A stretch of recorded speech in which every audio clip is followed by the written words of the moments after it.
দেখুন, আমি তো বলব যে যদি আপনি ইংরেজি জানেন না, তাহলে এই বছর আপনি একটা সিদ্ধান্ত নিন যে আপনি এই বছর ইংরেজি শিখবেন। কেন আমি এই কথাটা বলছি? কারণ এই বিশ্বের যত গুরুত্বপূর্ণ বই রয়েছে, সেই গুরুত্বপূর্ণ বইগুলোকে হয় ইংরেজি ভাষায় লেখা হয়েছে, না হলে সেগুলোকে ইংরেজিতে ট্রান্সলেট করা হয়েছে, অনুবাদ করা হয়েছে। আর আমি বিশ্বাস করি যে যদি আপনি ইংরেজি শেখেন, সেই সব বইগুলোকে আপনি পড়তে পারবেন। তা আপনার জীবনে এক আমূল পরিবর্তন নিয়ে আসতে পারে। এই বিশ্বের সমস্ত ভাষাগুলোকে জানার মতো সময় হয়তো আপনার কাছে নেই, কিন্তু যদি আপনি ইংরেজি শেখেন, তাহলে সেটা আপনার কাছে একটা গুপ্তধন খোলার চাবিকাঠি হতে পারে।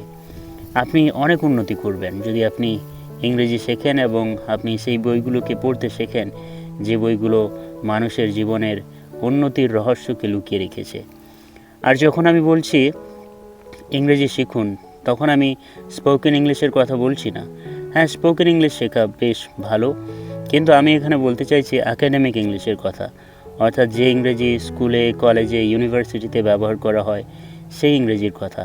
যে যে ইংরেজিতে স্কুল, কলেজের, ইউনিভার্সিটির বইগুলো লেখা হয়েছে সেই ইংরেজির কথা আমি বলতে চাইছি।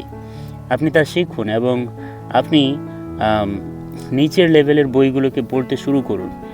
যদি আপনি একজন ছাত্র বা ছাত্রী হন, তাহলে আপনি যে ক্লাসে পড়ছেন আপনার ক্লাসের ইংরেজি বই অবশ্যই পড়তে পারেন। যদি আপনি পড়াশোনা ছেড়ে দিয়েছেন বা পড়াশোনা আপনার কমপ্লিট হয়ে গেছে এবং আপনি ইংরেজিতে অনেক দুর্বল, তাহলে একটা কাজ করতে পারেন। আপনি হাই স্কুলের নিচু স্ট্যান্ডার্ডের বইগুলোকে নিতে পারেন, যেমন ক্লাস 6-এর বা 7-এর। সেই বইগুলো থেকে আপনি পড়া শুরু করতে পারেন। যদি কোনো বইতে 10টি চ্যাপ্টার রয়েছে, সেখান থেকে বেছে বেছে আপনি 5টি চ্যাপ্টার বা 4টি চ্যাপ্টার পড়তে পারেন এবং সেখানকার যে এক্সারসাইজগুলো রয়েছে সেগুলোকে আপনি সলভ করতে পারেন। এটা বাড়িতে বসে অফ টাইমে করতে পারেন। এবং ইংরেজি এতটাও জটিল নয় যে এটাকে শিখতে বছরের পর বছর লাগবে।